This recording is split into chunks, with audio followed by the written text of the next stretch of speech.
La première manière de s'emparer du monde, c'est d'essayer de le comprendre. Et le dessin est une super manière de comprendre le monde et de le faire sien. Bonjour, je suis Hugo Bienvenu, le réalisateur d'Arco.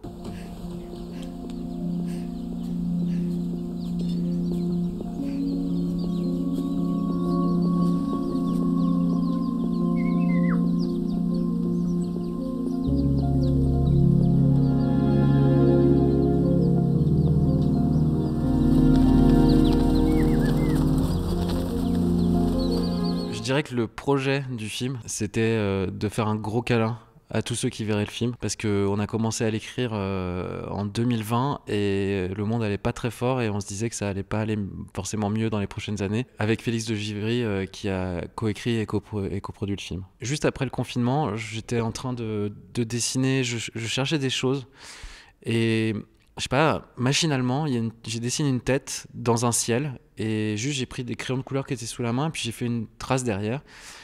Et je me suis dit, ah, il est marrant ce personnage. Et puis, comme je le fais souvent, parce que Félix est mon associé de chez Remembers, c'est une des premières personnes à qui j'envoie les choses que je fais, les choses auxquelles je pense. C'est une des premières personnes à qui je parle. Et je prends en photo le dessin et puis je lui envoie et je lui dis, ah, ça pourrait faire un bon clip, ça pourrait faire ou un court métrage. Ce serait l'histoire de ce petit garçon arc-en-ciel qui tombe et qui rencontre une petite fille. Et il me dit, Hugo, je pense qu'on a mieux à faire avec cette idée, avec ce petit dessin. Et c'était parti. Le monde d'Iris, c'est notre monde d'aujourd'hui, je pense. Je pense qu'on est déjà dedans, juste augmenté. C'est-à-dire que on a mis des embryons qui sont aujourd'hui dans le réel, on les a juste gonflés, on les a juste mis un peu sous stéroïdes et ça donne en fait Mickey, ça donne les robots profs, ça donne les salles en VR. Tout ça, ça existe déjà et ça produit déjà des dégâts. Et l'idée, c'était donc de dire, bon, c'est notre monde, mais c'est juste que si on mettait ça au présent, il y avait pas de signe d'incarnation de ça. Et l'idée, c'est de le mettre dans un léger futur, c'est de dire, on va incarner ces problématiques-là. Les utopies, c'est dur à faire au cinéma, et surtout pour qu'une utopie marche, il faut qu'elle soit incomplète, faut que ce soit un symbole. Et du coup, l'idée, c'était de juste créer ce symbole des maisons arbres et de pas le définir beaucoup le monde parce que c'est un monde à inventer. Et c'est de dire aux enfants, c'est à vous d'inventer un monde. C'est pas ça c'est un symbole, c'est quelque chose auquel s'accrocher, mais c'est à vous de produire un monde meilleur et ça peut prendre toutes les formes que vous voulez. Et surtout, ça partira d'une petite idée et d'un petit dessin. La première manière de s'emparer du monde, c'est d'essayer de le comprendre. Et le dessin est une super manière de comprendre le monde et de le faire sien.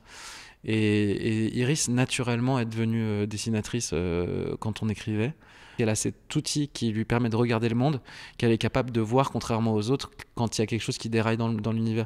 Et donc, c'est pour ça que quand elle regarde vers le ciel et qu'elle voit qu'il y a quelque chose qui ne va pas avec cet arc-en-ciel, qu'elle va vers l'aventure. Mais c'est parce qu'elle est déjà quelqu'un qui regarde. Tu comprends ce qu'ils disent? Ils disent que t'es une bonne humaine.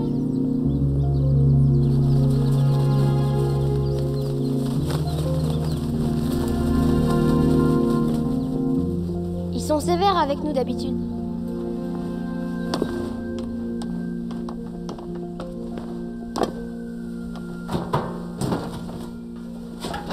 Moi, j'ai grandi au Tchad, au Mexique, au Guatemala, donc j'ai mon style est la suite de tout ce que j'ai vu enfant et puis de cette espèce d'électrochoc japonais d'Akira Toriyama quand j'avais 7 ans et quand j'ai eu 15 ans de Mononoke. Et donc, ça mélange l'influence américaine, japonaise. Donc les couleurs, on va dire que c'est un peu un mélange, ça vient beaucoup du Mexique, je pense, et du Tchad. Et la ligne, c'est un mélange. J'ai une ligne proche des Américains, des classiques américains, je pense. Ce qui me rapproche de la famille d'un Miyazaki, par exemple, c'est que ce que j'aime dans son cinéma, c'est le rapport au monde. C'est comment on peuple le monde. C'est comment, voilà, c'est qu'est-ce qui peuple le monde. C'est avoir une attention particulière sur la qualité d'un arbre, sur un ruisseau, sur l'expérience du monde. Et je pense que c'est ce que j'ai essayé de faire, c'est de dire aux enfants, l'aventure, ça commence dans ton jardin. Ça commence dans ton jardin avec des tuyaux d'arrosage. On cherchait à avoir des partenaires qui nous aident et qui facilitent des choses. Et donc, on a un agent qui s'appelle Jamil, qui s'occupe de notre société. Et on lui a montré l'animatique et il nous a dit bah écoutez, je pense que Sophie Mass et Nathalie Portman viennent de monter une boîte qui s'appelle Mantenet et elles regardent des films, elles lisent des choses et donc il dit je vais leur demander si ça les intéresse de venir et elles sont venues le lendemain et elles nous ont dit de quoi vous avez besoin et là ça a été super chouette, elles nous ont accompagnés en fait pendant les 2 années restantes et elles ont beaucoup de travail, beaucoup de lumière sur le projet. Tout mon travail depuis le début, c'est sur le passage de relais. C'est sur qu'est-ce qu'on laisse à la génération d'après. Et là, je pressens, je sais pas pourquoi, qu'il y a une cassure. Il y a une cassure dans la transmission qui s'opère progressivement, un peu de manière invisible, alors qu'on n'a jamais eu autant de contenu, machin. Mais les gens, par exemple, regardent beaucoup de petits films ou beaucoup de petites vidéos Instagram, mais lisent plus forcément des livres. Et le livre, c'est quand même le truc le meilleur endroit pour transmettre la pensée, pour transmettre de la connaissance. Et donc la lecture s'affaisse, l'attention s'affaisse. Et c'était aussi un film sur l'indifférence au monde. Et là, on voit tous les autres gens que croise Iris, c'est des gens qui n'ont pas qui n'ont pas de rapport, ils glissent les uns par rapport aux autres.